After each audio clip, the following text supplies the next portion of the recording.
Hey, what's going on everybody? Alex here with Freedom Mowers, and we're going to jump right into things today and try to get that generator started.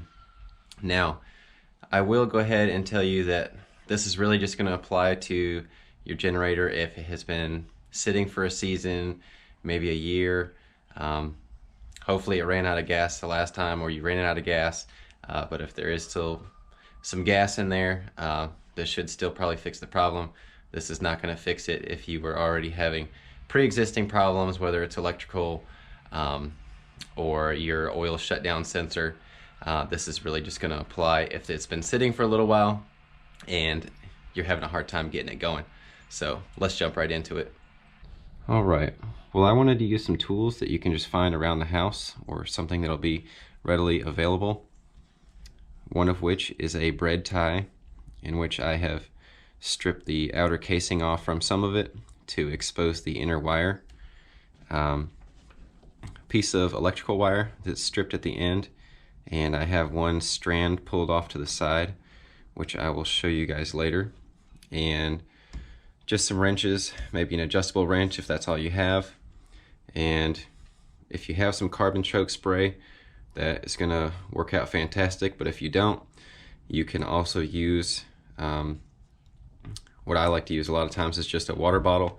Obviously you want to make sure it's as dry as you can possibly get it first, and then you can pour a little gas in it, and you can poke a small hole in the top and use it as a squirt bottle, and that should get us going. So let's get started. All right, well, what I have in front of me here is a Black Max generator, and this is running a Honda GX160 on it. What I'm going to show you guys should be able to apply to most any generator, but if you have a Predator or another Chinese clone engine, it's probably going to look very similar as far as the airbox setup and everything that's on here. And so first thing you want to do, obviously, is to turn on the fuel. Make sure that your on switch or your run switch is in the run position. Make sure that you top off some fresh gas in here, especially if you have old or stale gas in there. If you can drain it, that would be your best bet, but if you don't have the option for that, or you're not able to, then at least put some fresh fuel in there to help with the octane. The next thing we're going to do is I will go ahead and start getting the air filter cover off from here, and I'll show you guys the next steps. Alright, well, I got the front cover off from here. On this particular unit, it's just one screw on the front and the cover comes off, and then you're able to take off the air filter. Some boxes may be a little different. They may have screws in different spot, or they might just have a clip-on tabs. But once you get it off and you have direct access to the front of your carburetor, you want to make sure that your choke is open so that you can see straight down in there. And at this point, this is where you want to take either your starting fluid or that squirt bottle of fuel, and you want to squirt it right down into the throat of the carburetor here. And when you do that, go ahead and close that choke back up. And what that's going to do is that's going to keep that fluid in there, and at this point you're going to want to go ahead and try to start it up.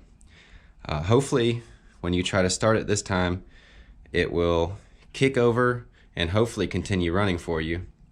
If it kicks over and then turns back off, I would suggest repeating this process probably 4 to 5 times. Sometimes it'll take a couple tries and it will clear out and get some new fuel pumping through and up the main jet, and your unit hopefully will be running at that point.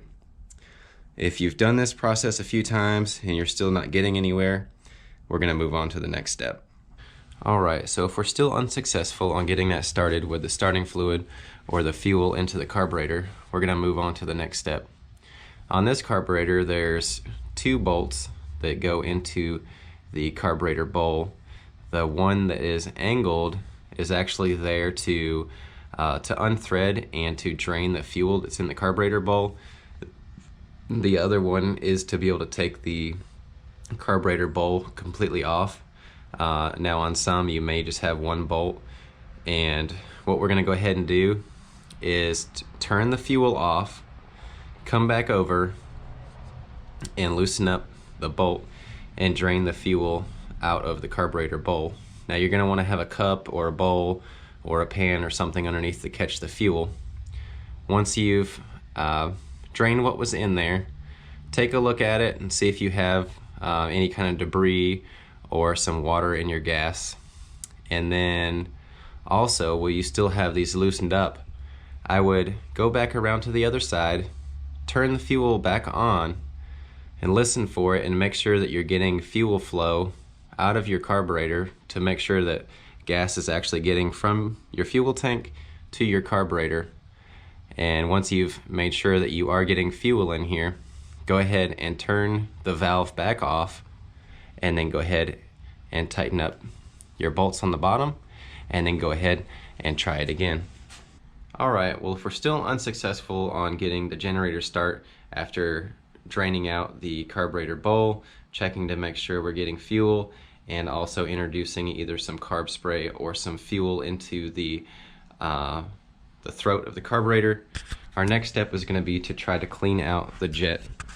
Now, I have a carburetor that is off, that way I can show you all a little bit easier on what you need to do, but this carburetor is actually the same that's on that generator.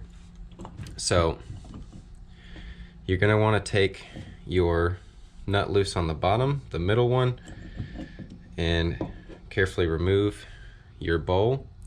Sometimes you may have a O-ring or gasket. Be careful not to tear that.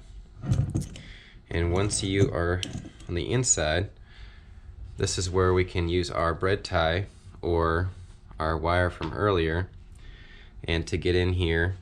And on this particular carburetor, where the fuel picks up and goes into the tube and into the pickup into the main body of the carburetor, you're going to want to make sure that this area right here is clear.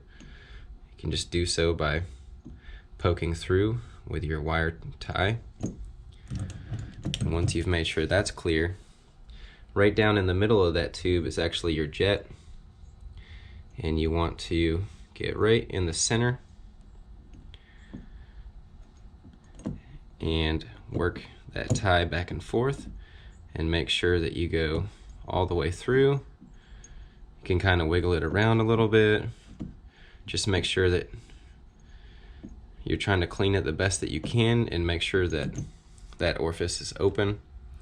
And basically you're just trying to get those openings open.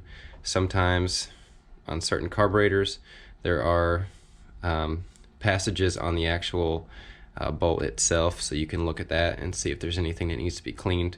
But normally you can get away with just cleaning the main jet, which is in the center there and where the fuel actually picks up.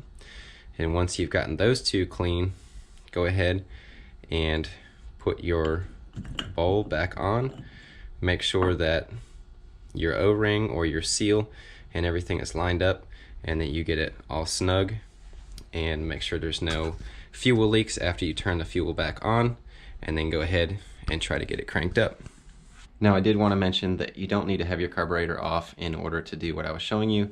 I just simply wanted to show you on the bench, that way you have a better idea as to what you're doing, especially if you're in a situation where maybe you're working on your generator on the floor and you kind of just need to know where that wire needs to go to clean out that main jet.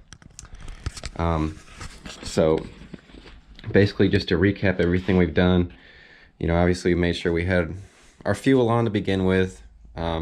Anytime you're going to be working on the carburetor or taking the bowl loose on it, then you need to have the fuel off. Top off with some fresh gas on here. We tried to put some starting fluid or gas into the throat to see if that would get it to start up for us. We drained the carburetor bowl to see if there was any gunk at the bottom, or maybe some water had settled at the bottom at some point. And then the last thing that we did was take off the bowl itself and use our wire tie to get up in there and to clean out the main jet. And hopefully between one of those methods that has helped somebody get their generator going.